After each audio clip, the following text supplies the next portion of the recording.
로마서 11장 25절부터 32절까지 읽겠습니다.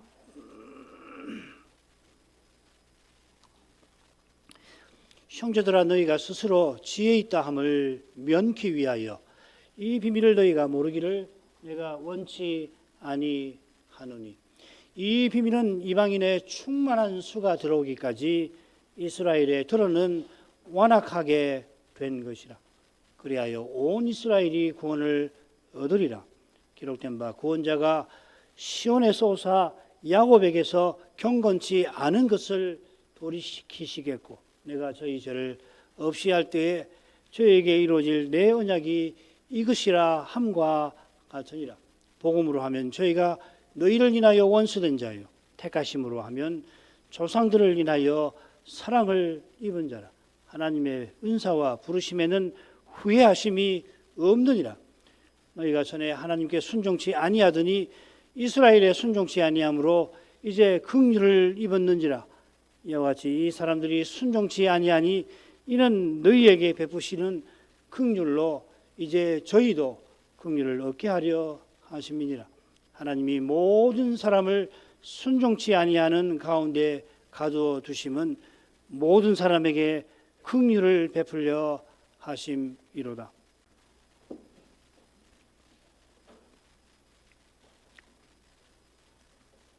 바울 사도가 로마서 9장부터 11장에서 동족의 구원에 대한 하나님의 특별한 계획을 전합니다. 맨 처음에 보면은 내가 그리스도 안에서 참말을 하고 거짓말을 아니한다, 아주 비장하게 밝히며 시작합니다. 이건 앞대목 마지막 단락 로마서 8장 31절부터 39절에서 사도가 구원의 확신을 고백하는 그 어조와 사뭇 다르지요. 게다가 아무 피조물도 그리스도 안에 있는 하나님의 사랑에서 우리를 끊어낼 자 없다고 하더니 바로 이어서는 자기가 그리스도에게서 끊어질지라도 동족의 구원을 원한다 합니다. 많은 신자만 아니라 심지어 학자들도 이 로마서 9장부터 11장을 그냥 건너뛰고서 12장으로, 그러므로 12장 1절이 그렇게 되잖아요. 그러므로 이렇게 로마서가 이어지는 게 좋은 게 아닌가, 다들 많은 사람들이 그렇게 바라죠. 이런 바람은 이 로마서를 크게 둘로 나눠보는 견해, 오래전부터 이런 견해를 교회가 취해왔는데 그것과도 붙어 있습니다. 그 둘이 뭔가 하면 죄인이 그리스도를 믿어 의롭다 하심을 받고 성신을 의지해서 거룩한 삶을 살게 하시는 은혜를 1장부터 8장까지 전하고, 그리고 건너뛰어서 12장부터 대략 15장까지는 이 은혜에 합당하게 신자답게 이렇게 살라 하는 명령으로 이루어진다는 겁니다. 요컨대 구원의 도리와 윤리적 명령, 이렇게 되겠죠. 이런 줄거리에 비추어서 유대인의 구원을 다루는 로마서 9장부터 11장까지는 다소 이질적으로 보일 수도 있겠습니다만은, 이 부분을 읽어보면은 이 6째 대목, 이 그리스도 윤리를 다루는 12장부터 15장, 그냥 크게 15장이라고 하죠. 그걸 위해서 중요한 실마리를 이 5째 대목에서 넌지시 지속적으로 복선을 깔고 있어요. 이것만 아닌데, 이 실마리는 사도가 로마서를 보내고 지금 예루살렘으로 가서 행할 일, 이방인 구제금을 예루살렘 교회에 전달하는 거, 그것과도 붙어 있습니다. 아울러서 그 일을 마치고 로마로 가서 스페인 선교를 위하여 로마 교회의 도움을 받는 일에도 이 유대인의 구원을 위한 하나님의 특별한 계시는 매우 중요합니다. 그러니까 9장부터 11장은 꼭 필요한 내용이고, 우리가 살핀 대로 3, 4장과도 밀접한 연관관계가 있다는 걸 말씀을 드릴 수 있겠습니다. 사도가 돌 감람나무와 참 감람나무의 이미지를 통해서 이방인 신자가 이 유대인을 어떻게 대해야 하는지를 고면하죠. 17절부터 24절. 이 부분은 우리가 5수로 나누어 살폈는데, 처음 17, 18절, 그리고 한가운데 20절 하반절부터 23절, 22절, 그리고 24절 마지막에 보면은 이방인 신자가 실패한 유대인을 향하여 교만한 마음을 품지 말라 분명하게 교훈하고 있습니다. 그 도표를 보시면은 참고가 되실 겁니다. 이 교만하지 말라고 하는 주제가 로마서 14장 15장에서 다루는 이 구체적인 현안과 딱 붙어 있습니다. 그리고 이 겸손의 주제는 12장부터 13장까지 해서 이 바울 사도가 이 사랑의 주제를 다루는데 그 주제와 함께 이 둘이 이 그리스도 윤리의 동전이라고 하는 그리스도 윤리라고 하는 동전의 양면을 이룬다 하였습니다. 겸손과 사랑은 동전의 양면입니다. 그리스도를 드러냄이라고 하는 그리스도 윤리의 양면이 될 것입니다. 자, 이 정도 하고 지난 시간 23절까지 봤으니까 24절 간단히 보고 오늘 본문으로 가죠. 네가 원 돌 감람나무에서 찍힘을 받고 본성을 거스려 좋은 감람나무에 젖붙임을 얻었은즉 원 가지인 이 사람들이야 얼마나 더 자기 감람나무에 젖붙이심을 얻으랴. 이 24절은 23절 보시면은 저희를 젖붙이실 능력이 하나님께 있습니다 하는 말씀과 딱 붙어서 이어져 나오는 겁니다. 여기 저희는 완악한 유대인이죠. 그들이 참 감람나무에서 끊어졌는데 마침내 이 믿지 아니하는데 가지 아니하면 참 이 신비한 표현이에요. 지금 안 믿는 건데 믿게 된다면 그렇게 하는 게 아니라 믿지 아니하는데 거하지 아니하면, 그러니까 믿지 아니하는 상태가 쭉 갈 텐데 거기서 벗어나면 하나님께서 끊어진 그들을 능히 젖붙이실 것이다. 그리고 24절은 끊어졌던 유대인이 마침내 젖붙임 받게 되는 이유를 교훈하고 있습니다. 이방인 신자가 좋은 감람나무, 참 감람나무에 젖붙임 얻은 일은 본성에 비추어서는 있을 수 없는 일이지요. 이 본성이란 말이 24절에 3번 나오는데 전반부에 2번 나와요. 그걸 살려서 번역하면 이렇습니다. 네가 본성을 따라 속하던 돌 감람나무에서 잘려져서 본성을 거스려 좋은 감람나무에 젖붙임을 얻었은즉, 이 본성이라고 하는 건 타고난 본바탕 아니에요. 본성상 돌 감람나무에 속한 가지가 스스로는 좋은 감람나무에 속할래야 속할 수가 없습니다. 아니, 가지가 스스로 나무에서 잘려져서 다른 나무에 척 가서 젖붙임 받는 그런 일이 어디 있어요? 이런 일은 농부가 하시는 거죠.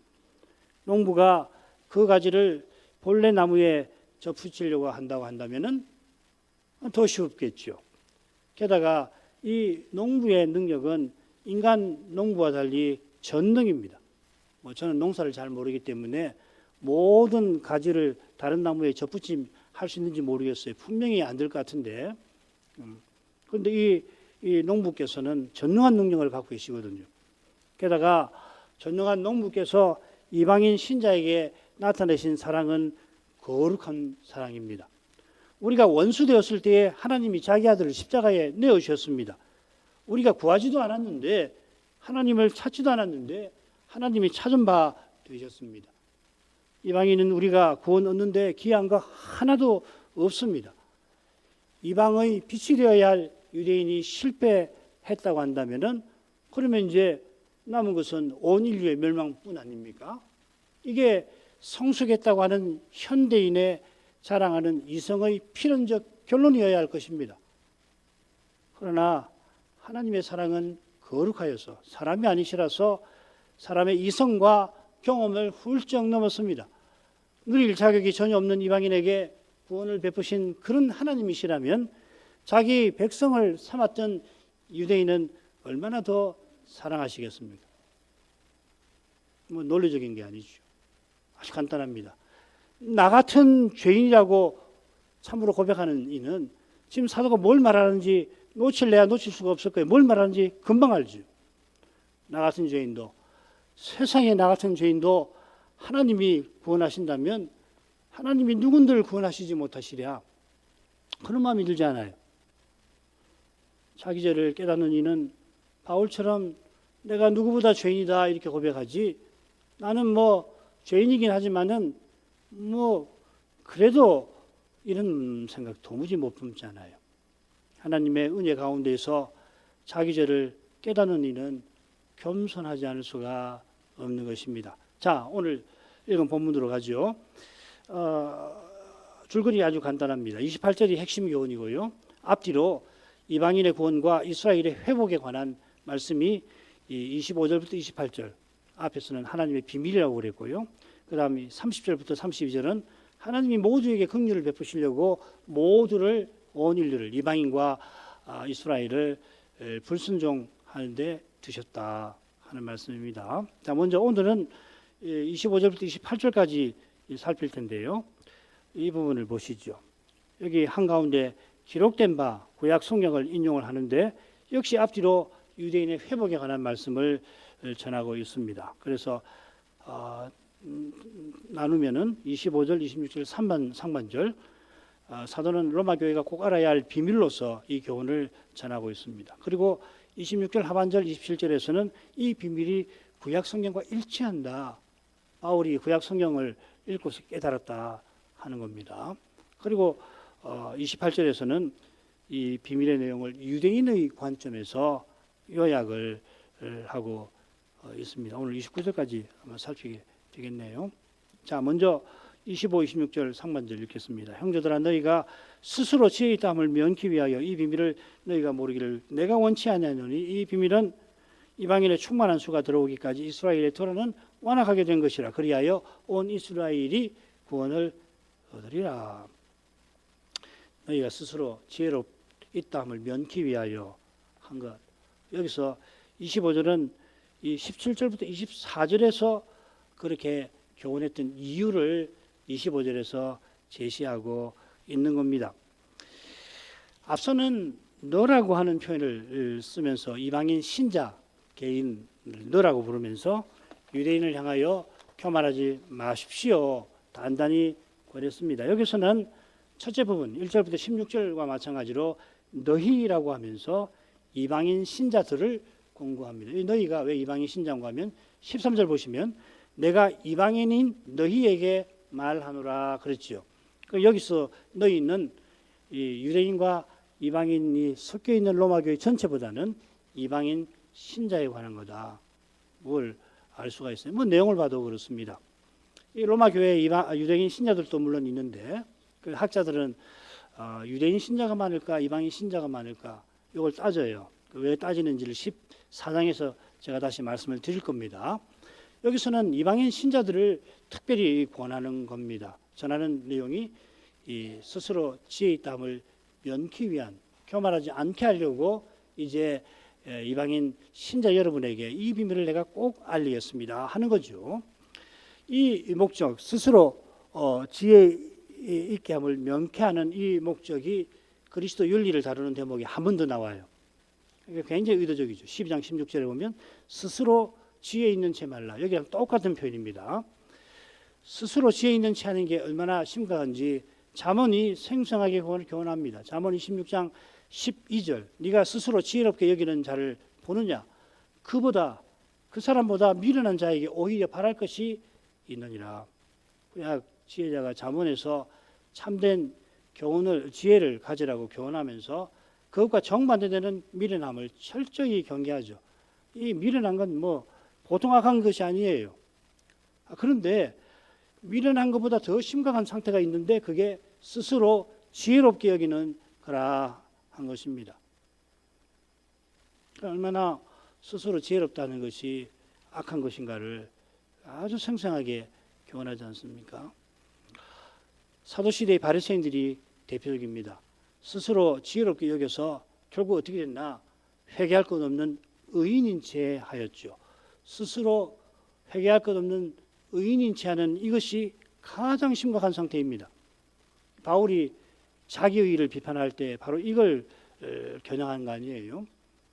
가장 구원의 일을 가장 이룰 수 없는 상태가 자기의를 추구하는 거 아니에요? 이런 점에서 사도가 여기서 바라는 목적은 죄가 무엇인지 아는 이마다 참 각별한 가르침이다. 참 이런 말씀은 내가 항상 마음에 새겨야 할 말씀이다. 그렇게 여길 겁니다. 어거스틴이 그랬죠. 어거스틴이 기독교의 교훈이 뭡니까? 제자에게 물으니까 첫째도 겸손, 둘째도 겸손, 셋째도 겸손. 그리고 계속 묻는다면 항상 내 대답은 같을 거다. 겸손이다 하였고, 칼빈은 이걸 이 자기의 주저서인 기독교 강요에 아주 인상 깊게 인용을 하고 있습니다. 이런 목적으로 사도가 비밀을 전하면서 너희가 모르기를 내가 원치 아니한다 하였습니다. 이 표현 내가 모르기를 원치 아니한다, 이 머릿말에서 한 번 더 써요. 내가 여러 번 너희에게 가고자 한 것을 너희가 모르기를 원치 아니하노라. 그러니까 이 표현은 로마 교회를 향한 사도의 사랑을 가리키고 있고 그리스도를 향한 사랑에서 나온 거죠. 지금도 사도가 그런 사랑으로 비밀을 이 이방인 신자들에게 전하려고 하는 겁니다. 바울 당시에 이 그리스 로마에는 이 비밀 종교, 밀교라고 하는 것이 성행했습니다. 그래서 이 종교들은 이 비밀이라고 하는 것, 자기들만 아는 이 종교적인 이 교훈, 비밀이라고 그랬습니다. 미스테리온이라고 신약 성경에 바울이 쓰는 비밀과 같은 말인데, 그거 아는 것을 특권이라고 자랑했고, 그러니까 그 비밀을 알려주는 것이 대단한 시혜라고 여겼던 겁니다. 아무에게 알려주지 않습니다. 이 종교에 입문을 하고 여러 단계가 있는데 그 단계를 다 지내야 이 비밀을 이제 알려주겠다 하고서 당신은 자격에서는 이제 알려줍니다 하고서 알려줬던 겁니다. 피타고라스라고 하는 수학자 아시죠? 피타고라스의 정리라는 게 워낙 유명해서 다 한 번씩 들어봤을 텐데 이 피타고라스 학파가 비밀 종교입니다. 그래서 무리수라고 하는 걸 알고서 그걸 아주 그 종교에 귀의하고 열심히 하는 소수에게만 무리수를 알려줬다, 그런 이야기 있죠. 그러나 사도는 누구든지 이 비밀을 알기를 원했고, 누구든지 어른이나 아이나 여자나 남자나 유대인이나 이방인이나 가릴 것 없이 누구나 다 알기를 바랬고, 그걸 알리기 위해서 생명을 쏟았지요. 기독교의 차이점이 여기 있는 겁니다. 사도가 힘써 로마의 이방인 신자들에게 알리려 한 비밀은 이방인의 충만한 수가 들어오기까지 이스라엘의 도로는 완악하게 된 것이라 했습니다. 이 충만한 수라고 했는데 12절에서는 유대인의 충만이라 그렇게 새겨놨습니다. 들어온다고 했으니까 충만한 수라고, 사람이 들어온다고 생각하고 그렇게 충만한 숫자라고 자연스럽게 새긴 것 같아요.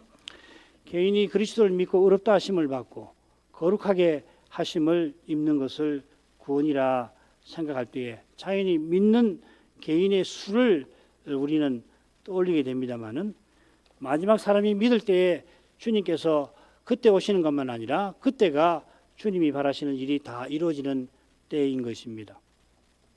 태초에 죄가 세상에 들어왔다, 딱 두 번 나오는데 죄가 들어왔다 이렇게 쓴 것처럼 이방인의 충만히 들어온다 표현한 것은 그만한 의미가 있는 겁니다. 이방인의 충만이 들어오기까지, 그러니까 이방인과 유대인이 하나의 새로운 사람으로 그리스도께로 자라가는 그 일이 이루어질 그때를 말하는 거죠. 들어오기까지 이스라엘의 도로는 완악하게 되었다 했습니다. 여기도 번역을 이렇게 할 수 있어요. 사실 이 번역이 더 정확합니다. 완악함이 어느 정도 이스라엘에 일어났다 이렇게 되어 있어요. 이게 좀 이해하기 어려우니까 이스라엘의 일부가 완악하게 되었다. 완악한 게 사람이 완악하는 거니까 이스라엘 백성이 있으면 그 중에 일부가 완악하게 되었다 이렇게 번역했지만, 원문은 완악함이 어느 정도 이스라엘에 일어난 거다 이렇게 표현을 하고 있습니다. 그러니까 일부 이스라엘 사람들이 완악해진 거 물론 맞는데요, 그보다 중요한 것은 이스라엘이 어느 정도 완악해졌다 하는 것입니다. 이 일은 이방인의 충만이 들어오기까지 역사에서 이런 일이 이어질 것입니다. 이방인의 충만이 들어오는 때가 주님이 재림하시기 직전인데, 주님께서 오시기 직전에 이스라엘이 민족적으로 완악한 상태로 지내게 될 거라 하는 겁니다. 어느 정도 완악해 한 상태로 가는 거지 완전히 완악한 상태로 간다는 건 아니에요. 여기 이제 중요한, 그래서 어느 정도 완악함이 일어났다. 이는 저희가 믿지 아니하는데 거하지 아니하면 한 것하고 딱 붙어 있는 겁니다. 이스라엘이 다른 민족과 비교해서 희한하게 그리스도를 받아들이지 않습니다만은 아예 거부하는 건 아니에요. 완전히 거부하는 건 아니죠. 아주 소수이긴 하지만 메시아를 믿는 유대인은 역사에서 늘 있어 왔는데, 그러나 동시에 희한하게도 유대인들은 예수님을 믿지 않았어요. 최근까지. 그리하여 온 이스라엘이 구원을 얻으리라. 이스라엘이 어느 정도 완악해지는 동안 이방인의 충만이 있게 되는 이러한 방식으로, 이게 그리하여입니다. 이러한 방식으로 온 이스라엘이 구원을 얻는 결과가 있을 거다. 그 방식이 뭡니까? 결국 이방인의 구원에 이스라엘이 시기심이 나서 마침내 주께 돌아오는 그러한 방식으로 온 이스라엘이 구원을 얻게 된다 하는 겁니다. 바로 이것이 어느 정도 완악함이라는 표현에 암시되어 있지만 28절에 분명히 드러날 것입니다. 온 이스라엘은 물론 그리스도를 믿는 모든 이스라엘 사람을 가리킵니다마는 온 전체 이스라엘이라고 한 것은 29절의 핵심 교훈과도 붙어 있습니다. 하나님이 이스라엘을 자기 백성 부르신 그 일이 실패하지 않는다 하는 겁니다. 실패는커녕 신비한 방식으로 하나님의 부르심은 성취가 될 겁니다. 역사 내내 민족적으로 완악하던 이스라엘이 재림 직전에 민족적으로 주님께로 돌아올 거라는 겁니다. 모든 유대인들이 다 돌아온다는 건 물론 아닙니다. 그러나 민족적으로 돌아온다, 그렇게 이야기하는 겁니다. 이걸 바울이 비밀이라 말합니다. 이 비밀이라는 표현은 바울 사도가 그리스도께 받은 계시를 표시하는 표현이거든요. 로마서 이 비밀이 한 번 더 나옵니다. 여기 로마서 마지막에 나오는데, 나의 복음과 예수 그리스도를 전파함은 영세 전부터 감추었다가 이제는 나타내신 바 되었으며 영원하신 하나님의 명을 조차 선자들의 글로 말미암아 모든 민족으로 믿어 순종케 하시려고 알게 하신 바 그 비밀의 계시를 조사된 것이니 이 복음으로 능히 경고케 하실 지혜로우신 하나님께 예수 그리스도로 말미암아 영광이 세세 무한토록 있을지어다. 이렇게 빨리 읽어서 도무지 이해할 수 없는, 천천히 읽어도 몇십 번을 읽어도 이게 무슨 말인가 다 헤아리기 어려울 정도로 사실 번역하기도 무척 어려운 구절인데, 그런 건 나중에 16장에 살펴보기라고요. 우선 이 원문을 보면 나의 복음 예수 그리스도를 전파함이 이 그 비밀의 계시와 병행해서 나옵니다. 이 셋이 실질적으로 같은 것입니다. 비밀의 계시는 결국 그리스도를 전파하는 복음이죠. 바울 사도의 다른 글에서도 알 수 있고, 주님께서 쓰신 비밀, 하나님 나라죠. 하나님 나라의 비밀. 그리스도 비밀, 하나님 나라죠.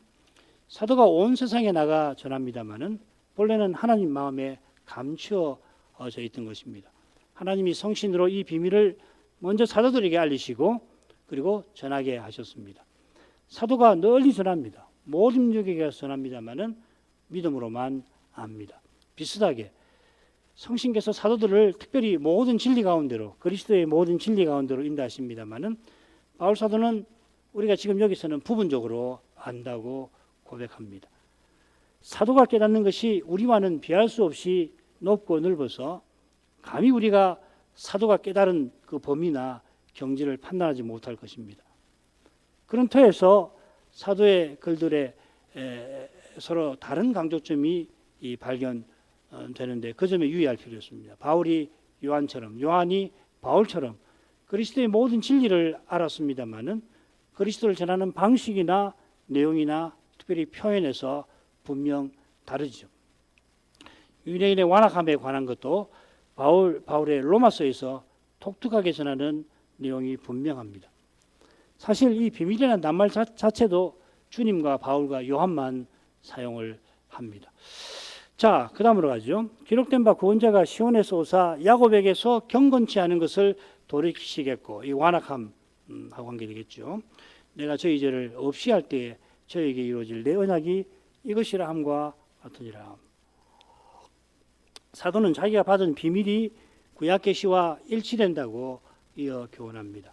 이사야서와 예레미야서에서 인용한 것 같아요. 이사야는 구원자가 시온에서 오셔서 경건치 않은 것을 돌이키실 거다 예언을 하였습니다. 이 구약과 조금 다릅니다. 70인역에 나오는 겁니다. 이것은 이스라엘이 믿지 아니하는데 거하지 아니할 것을 가리키는 겁니다. 이사야가 바라던 메시아가 오셔서 구원의 일을 이루시고 내가 다시 오겠다 하신 그 사실 덕분에 바울 사도는 이스라엘이 장차 죽게 돌이키시겠구나 하는 것을 깨닫게 된 것입니다. 바울 사도가 이방인 전도의 시기가 나서 자기를 죽이려고 하는 동족의 구원을 위하여 간절히 기도할 때 성신께서 이사야서를 통해서 사도에게 해답을 주신 것입니다. 이런 말씀을 듣고 이것이구나 깨닫게 하신 거겠죠. 구속자가 시온에서 오실 때에 여호와께서 저희에게 내 언약을 세우실 것이라 하십니다. 이루어질 내 언약이라고 했는데 세울 언약이라고 되어 있습니다. 예레미야 31장 31절부터 34절에 사절이 히브리서 8장에 인용이 되어서 우리가 공부한 적이 있죠. 이걸 새 언약이라고 합니다.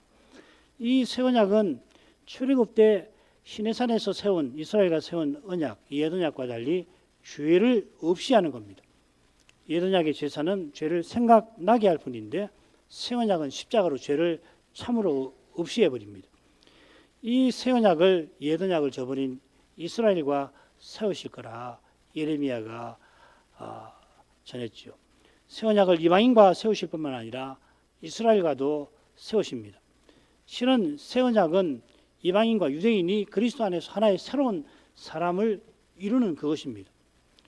지금 사도가 예루살렘에 올라가서 이 이방인 교회의 구제금을 전달하는 것도 이 거룩한 사명, 유대인과 이방인이 하나의 사람이 되는 이런 놀라운 일을 이루려고 하는 겁니다.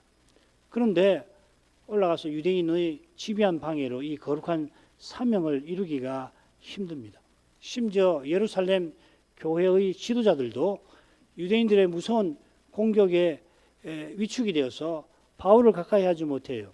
그래서 사도행전을 연구를 해보면 바울 사도가 이 구제금을 언제 전달했는지 확실히 단정하지는 못하지만 올라간 즉시 전달을 안 한 것 같아요. 보면은 나중에서 전달을 하게 됩니다. 바울이 이내 로마 군영에 갇힌 나머지 구제금 전달도 당장에 이루어지지 못합니다. 게다가 자기를 죽이지 않으면 먹거나 마시지 않겠다고 결사대가 만들어져 가지고 그 진영 바깥에서 바울을 노리고 있습니다. 그렇지만 사도는 선자에게 주신 이 예언에서 주의 위로를 얻습니다. 지금 눈앞에서는 이 예언과 정반대되는 현실이 자기 동족들에게서 나타나지만 틀림없이 예언대로 자기 동족이 주께로 돌이킬 날이 올 거라고 사도는 믿는 것입니다. 28절로 갑니다. 복음으로 하면 저희가 너희를 인하여 원수된 자요 택하심으로 하면 조상들을 인하여 사랑을 입은 자라. 28절에서 이스라엘이 어느 정도 완악하게 되었지만 마침내 온 이스라엘이 구원 얻는다 하신 그 일을 이렇게 요약을 하고 있습니다. 사실 사도의 눈에 비친 현실은 28절과 정반대로 표현을 해야 할지 모르겠습니다. 한다면 저희가 조상들을 인하여 하나님의 사랑을 입었는데 감히 복음을 반대하여 하나님께 원수 노릇을 하다니 이게 눈앞의 현실 아니에요? 그죠? 그런데 사도는 순서를 딱 바꾸고서 눈앞의 현실 너머에서 비치는 하나님의 사랑을 드러내고 있습니다. 복음으로 하면 복음을 따라 이 말인데 이게 무슨 말이냐면 부활하신 주님이 사도를 온 세상에 보내어 복음을 전파하게 하시는 사실을 가리킵니다. 사도가 복음을 전파하는데 이 동족들이 원수가 되었습니다. 바울의 선교 여행 중에 이 두려운 일이 세 차례 선교 여행이 있는데 매번 그래요. 선교 여행 중에 일어난 일을 누가성경이 죄다 기록하는 건 아니죠. 1, 2, 3차 보면 아주 간단하게 어디 가서 전했다 이렇게 표현하기도 하고 중요한 사건 몇몇을 언급을 할 뿐인데 세 번의 선교 여행에서 사도가 유대인에게 핍박받지 않은 적이 없습니다. 지금 로마서를 보내기 전에 3차 선교 여행 때인데 에베소를 거점 삼아가지고 아시아도에 바울이 복음을 힘써 전했고 그 결과로 에베소 같으면은 거기 마술가들이 많았는데 은 5만이나 되는 마술책을 가져다가 불살라 버렸습니다. 은 하나가 노동자 하루 임금이라고 치면 얼마가 되는지 모르겠습니다. 한 5억이나 될런지 50억이 될런지 잘 모르겠네요. 많은 사람이 마술이라고 하는 어두운 세계 속에 갇혀 살다가 거기서 벗어나서 하나님 나라에 들어와서 살게 됐으면 이 얼마나 놀랄 일이고 또 얼마나 기뻐할 일입니까? 그런 복음을 사도가 에베소에 갔을 때 먼저 회당에 가서 전하지 않았습니까? 그랬더니 어떤 유대인들이 이 복음을 비방을 해버리고 그래 바울 일행은 회당에서 더 이상 전할 수가 없어서 장소를 옮겨 두란노로 가서 이방인에게도 복음을 전하게 되죠. 게다가 3차 선교를 무사히 마치고 사도가 예루살렘으로 올라갔는데 이 아시아에서 온 유대인들이 바울을 죽이려고 하지 않았습니까? 그러니까 복음에 대하여 원수라 할 만합니다. 사도는 놀랍게도 너희를 인하여 이들이 원수가 된 거다 했습니다. 너희를 인하여보다 너희를 위하여가 더 나을 것 같아요. 영어 많은 번역 보면은 위하여라고 번역이 되어 있을 겁니다. 복음을 미워하는 그들이 이방인을 위할 턱은 없지요. 유대인이 복음을 미워한 그 사실로 말미암아 하나님이 이방인을 위하신 것입니다. 이 주제는 우리가 이미 로마서 11장 12절부터 15절에서 살폈습니다. 여기 하나님의 거룩한 사랑이 나타납니다. 원수인 우리를 위해서 자기 아들을 아끼지 아니하신 사랑입니다. 이 사랑의 거룩한 영광이 택하심으로 하면 조상들로 인하여 사랑을 입은 자라는 표현 위에 빛나고 있습니다. 복음으로 하면이 주님께서 사도를 보내어 복음을 전하게 하신 사실을 가리키듯이 택하심으로 하면 이게 무슨 말이냐면 복음을 전파하게 하신 주님께서 택하신 자를 부르시는 사실을 가리킬 것입니다. 같은 표현이 5절에서는 택하심을 따라 하고 새겨져 있고 은혜로 택하심을 따라 이렇게 부연되어 있습니다. 하나님이 완악한 유대인들을 장차 부르실 것입니다. 이것이 사랑을 입은 자라는 표현에 담긴 뜻이기도 합니다. 택하심의 핵심, 선택의 핵심은 사랑에 있는 것입니다. 하나님께서 조상들을 인하여 곧 그들을 위하여 장차 완악해진 이스라엘을 부르실 겁니다. 조상들과 맺으신 언약을 이루려고 그리 하실 것입니다. 이 주제가 29절로 바로 이어지죠. 하나님의 은사와 부르심에는 후회하심이 없느니라. 왜 유대인들이 사랑을 입은 자가 되는지 그 이유가 여기 나옵니다. 이는 후회하심이 없음이라 없기 때문이라. 29절은 후회하심이 없다는 한 낱말로 시작됩니다. 이 한 낱말을 후회하심이 없다 이렇게 새겼습니다. 바울이 이 낱말을 강조한 거죠. 이 신약 성경에 두 번 나와요. 고린도후서 7장 10절에 나오는데 거기 후회할 것이 없는 구원이라는 표현이 쓰입니다. 그러니까 구원이 철회되지 않는다. 하나님이 구원하셨으면 반드시 구원받는다 하는 뜻으로 후회하심 없는 구원이라 하였습니다. 그처럼 하나님이 부르신 하나님께서 틀림없이 부르신 뜻을 이루신다 하는 말입니다. 짝을 이루는 둘째 단락 로마서 9장 6절부터 29절에 그 주제를 이미 다뤘죠. 이 둘째 단락이 6절에 어떻게 시작되냐면 하나님의 말씀이 폐하여진 것 같지 않도다. 하나님께서 말씀하신 대로 언약하신 그 언약을 이루신다는 거고 택하신 자를 불러서 언약을 이루시는 거죠. 하나님께서 부르실 때 은사를 주십니다.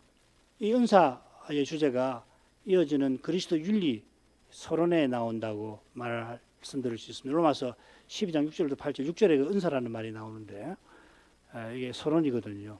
로마서 12, 13장에 서론과 같은 역할을 합니다. 하나님이 은사를 주셔서 부르신 뜻을 이루게 하시죠. 바울을 사도로 불러서 그를 부르신 뜻을 구원하신 뜻을 이루시는 것 우리 모두도 마찬가지입니다. 그 뜻이 그리스도의 몸과 지체로 살아서 그리스도를 드러내는 데 있잖아요. 그렇게 해서 교회가 만물을 충만케 하시는 자의 충만인 사실이 드러나는 겁니다. 사도가 이 대목에서 유대인의 구원에 관한 주제를 다루면서 다음 대목에서 12장에서 다룰 주제의 복선을 이렇게 멋지게 깔고 있는 겁니다. 여기서는 무슨 뜻이냐면 하나님이 이스라엘을 부르신 뜻을 틀림없이 이루신다는 것을 사도가 강조하는 거죠. 이스라엘을 부르실 때 제사장 나라와 거룩한 백성이 되려고 여러 특권과 조상들과 메시아에 대한 약속을 주셨죠. 이게 9장 4절 5절에서 나왔습니다. 마침내 이스라엘에게서 메시아를 태어나게 하신 하나님께서 조상들에게 하신 약속을 이루셨습니다. 이게 로마서 15장 8절 이 그리스도 윤리를 다루는 거기에 나옵니다. 그리스도께서 하나님의 진실하심을 위하여 할례 유대인의 수종자가 유대인의 일꾼이 되셨으니 그 말이죠. 할례 수종자란 말은 유대인의 직분자가 되셨으니 이는 조상들에게 주신 약속들을 견고케 하시고 그리스도께서 조상들에게 주신 약속을 이루실 때에 이방인으로 그 긍휼하심을 인하여 하나님께 영광을 돌리게 하신 것입니다. 메시아를 아브라함의 후손, 다윗의 후손으로 보내셔서 하나님이 이스라엘을 부르신 뜻을 친히 이루신 것입니다. 그처럼 약속대로 장차 틀림없이 메시아를 다시 보내실 것입니다. 그리고 그 직전에 바울에게 계시하신 대로 완악하던 유대인들을 대거 주께로 돌아오게 하실 것입니다. 우리가 이 징조를 살펴야 합니다. 사도가 이 약속을 확신하는 것은 왜 틀림없이 그렇게 될 줄 믿느냐. 자기 눈앞에서는 정반대잖아요. 지금 눈앞에 종족들은 구원받을 수 없는 사람들이에요. 구원받는 복음을 전하는 자기를 죽이려고 하고 회당에 가서 복음을 전하면 크게 반대하고 이방인에게 가서 전하면 거기 쫓아와서 죽이려고 들잖아요. 정반대예요. 그런데 바울은 틀림없이 이 일이 이루어진다. 내당대가 아니라 장차 이루어지는데 반드시 이루어진다. 왜 확신할 수 있습니까? 자기가 전한 복음에 있는 겁니다. 그 복음은 그리스도께서 성경대로 돌아가시고 성경대로 부활하심을 전하는 복음 아니에요. 이게 이루어졌지 않습니까? 이 복음, 오직 그리스도를 전하는 이 복음을 순전하고 하게 전하고 받는 거기서 하나님의 뜻, 우리 시대에 우리에게 주신 시대적 사명, 또 우리 각각에게 주신 뜻 흔들림 없이 이루어져 갈 것을 믿을 수가 있는 것입니다. 이만큼 하죠. 거룩하신 아버지여, 바울 사도를 통해서 하나님의 구원을 이루어 가시는 그 길이 얼마나 신비한지를 더욱 드러내 주십니다. 그 신비함을 인생은 능히 헤아리지 못합니다. 바울 사도가 동족의 구원을 위해서 간절히 구할 때 구약 성경을 통하여서 이 성경을 어려서부터 수도 없이 읽었을 텐데 이 구약 성경을 통해서 하나님의 놀라운 계획을 깨닫고 확신하게 하셨습니다. 선지자가 구약 선자가 바울 사도가 깨달은 이 뜻을 자기 동족이 역사 내내 완악하게 있다가 마침내 하나님께로 돌아온다는 이 뜻을 구약 선지자가 다 알았는지 또 얼마나 알았는지 저희로서는 궁금하기 짝이 없지만은 그러나 하나님께서 이런 뜻을 품으셨고 깨닫게 하셨고 이루어 가시는 그 사실에 저희 마음은 더욱 향하게 됩니다. 그 뜻이 우리가 살아가는 이 시대와 특별히 관계가 있다고 주님의 충직한 종들을 통해서 이미 우리에게 알려주셨습니다. 이런 말씀을 들을 때에 주님과 사도의 권면을 우리 마음에 깊이 새기고서 속히 오신다 하신 주님을 더욱 간절히 바라며 깨어 근신해야 마땅할 것입니다. 무엇이 중요한지 놓치지 않게 해주시옵소서. 눈앞에 펼쳐지는 현실이 말씀과 너무도 어긋나서 믿음마저 위태롭게 흔들흔들 할 만한 만큼 눈앞의 현실이 말씀과 너무도 다를지라도 그러나 말씀하신 하나님께서 말씀하신 그 약속을 꼭 믿게 하여 주시옵소서. 예수님의 이름으로 기도합니다. 아멘.